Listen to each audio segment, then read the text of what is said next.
Hey everyone, Danielle Fitzpatrick Clark here from Influence Builder. And thank you for joining me on the live or the replay. Just let me know below if you are watching the hashtag replay by saying hashtag replay. And don't forget to ask any question, guys. If you have any questions or if you want to join in on the conversation, awesome. I always appreciate feedback. Live feedback's the best and what you guys are enjoying. If you guys have questions or if you have something, this is what I call like to piggyback off of what I'm saying because we're all in this together. We all have different experiences and expertise and all the information. If you guys are like me, more information is more. I like more information. As much as you can give me, I will sift through it and then I can connect the dots even more when I have more information. So, which everybody could use more information. So comment below, ask me questions, add in some high value because you guys are so valuable, and let's make this an awesome live. All right. So if you're here, we're going to talk about what 2023 is shaping up to be in terms of new ways of business development. So I'm on this business development kick. A lot of people are asking questions about what should I do next or what should I do first, or I'm here and I want to be there. What are my first steps? And so what I've been telling people, I'm like, there's a couple things that you definitely want to be doing if you are looking to fill your sales pipelines, keep them full, keep people coming in. It's really about marketing and marketing yourself, and that will be another topic where I say you got to get good at marketing yourself. You got to get good about bragging about yourself. It doesn't have to sound like bragging, but you do have to get good at selling yourself and what you do, your skill sets. But again, we're going to sidebar that. That's going to be another one. So instead today, I'm going to give you one of the things that I'm seeing being a huge business development piece for not just newbies, everyone. And it's just because there is a shift in the online space and what is needed and what's moving forward. And so this is what it is. I know I kept you guys hanging long enough. What is it, Danielle? Just tell me. Um, Strategic partnerships. You guys need to have strategic partnerships. And so when I say strategic partnerships, let me define it a little bit. Strategic partnerships doesn't mean that you're actually partnering with somebody on a business. It just means that they are equivalent to a referral buddy or somebody that you do co-branded webinars with or somebody that you both come together with your expertise and put it out there and move people forward with it.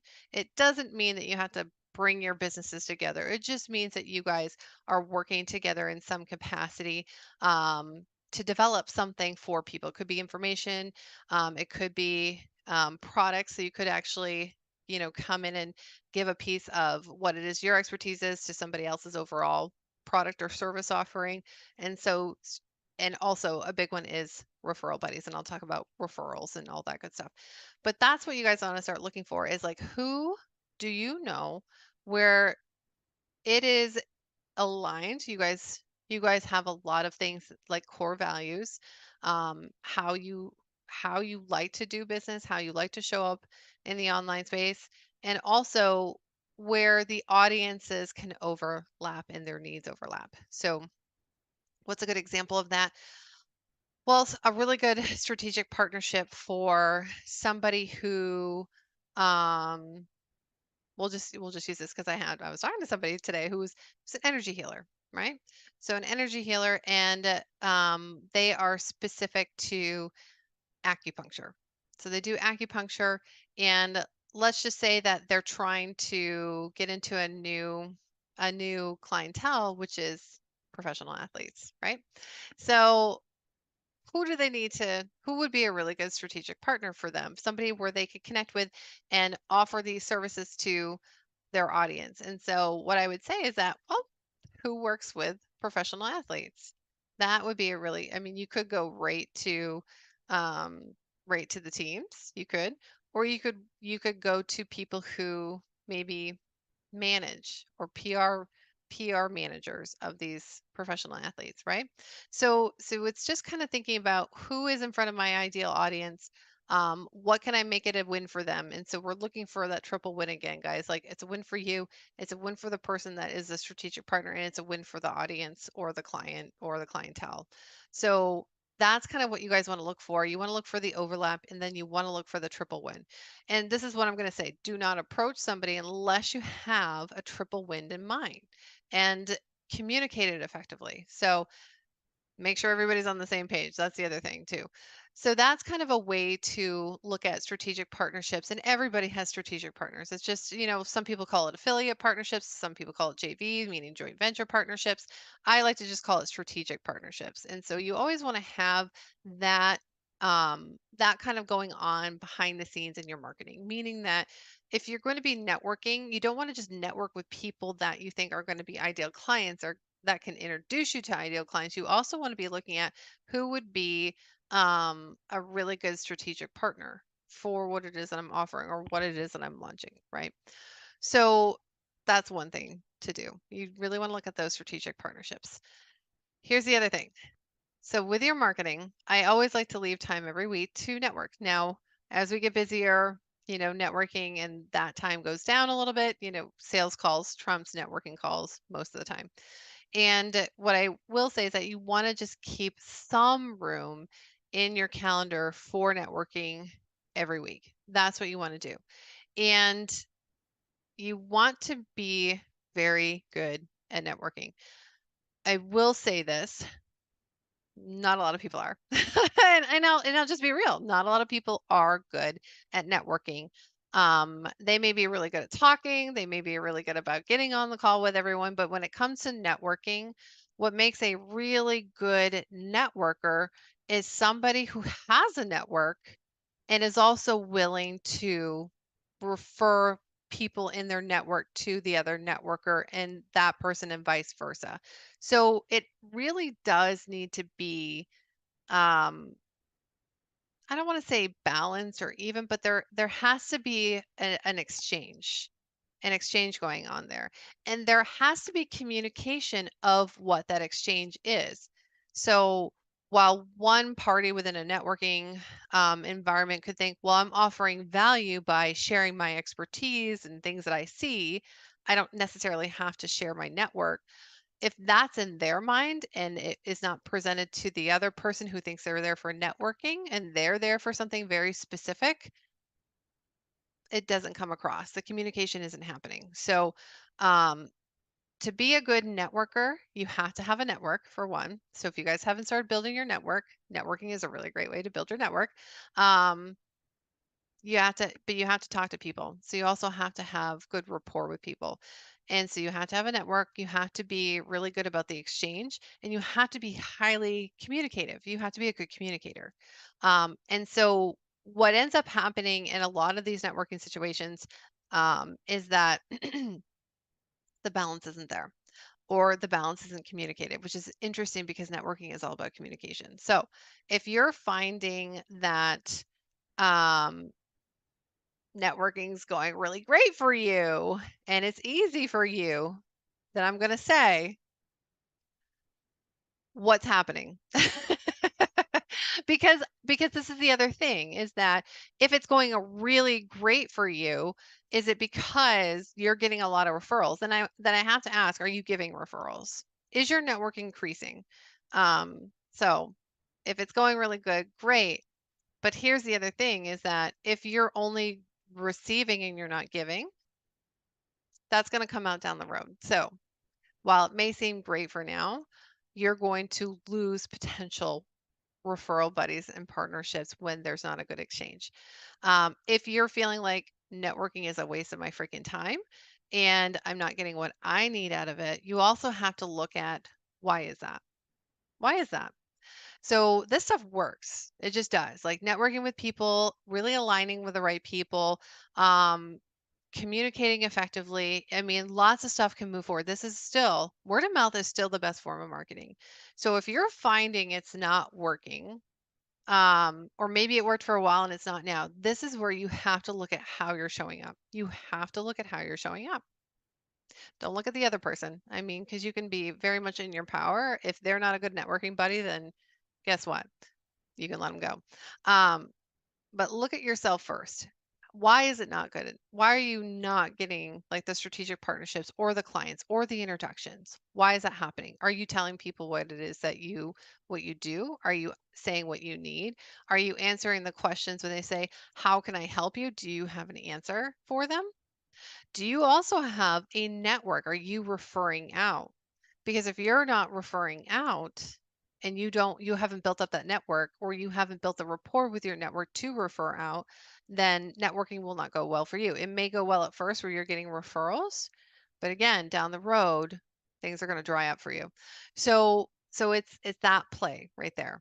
And this is just something that when it comes to the online space and networking, and as we move forward with everything, this networking and in-person networking and online networking is just going to grow and it's going to continue, especially since we have a shift in how people are working. A lot of people are working from home.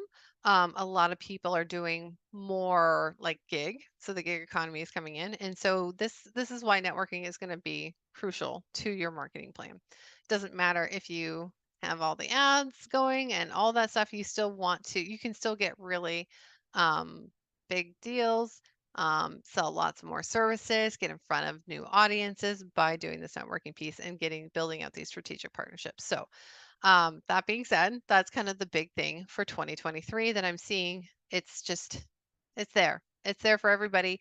It is helping a lot of people with their business development. It's something that you definitely do want to put into the mix. So, if you're wondering, well, how do I even get started? I don't feel like I know who is a good strategic partner. So I gave you guys an example. So here's another step. Here's another step if you're wondering who a good strategic partner is. Look at the other types of people that also serve your audience, right? So we can use small businesses for an example here, but let's just say that we have a small audience of suburban house moms. It's just because I'm sitting in my house and I'm watching people who are selling pest control walk back and forth. And so I'm like, okay, we're going to use them. Um, but let's just say that you service um, housewives in suburbia and you are a pest control company. And so the pest control company, who would be a strategic partner for them? Well, who else serves suburban housewives? Well, gutter cleaners do, carpenters, I mean, all the things that is needed to keep the house, right? But that's not all. Like you could even have like strategic partnerships with mom groups, right? So mom groups or even realtors who are selling homes in new areas because what's the thing that everybody needs when they go into a new home? They need to get services for that home.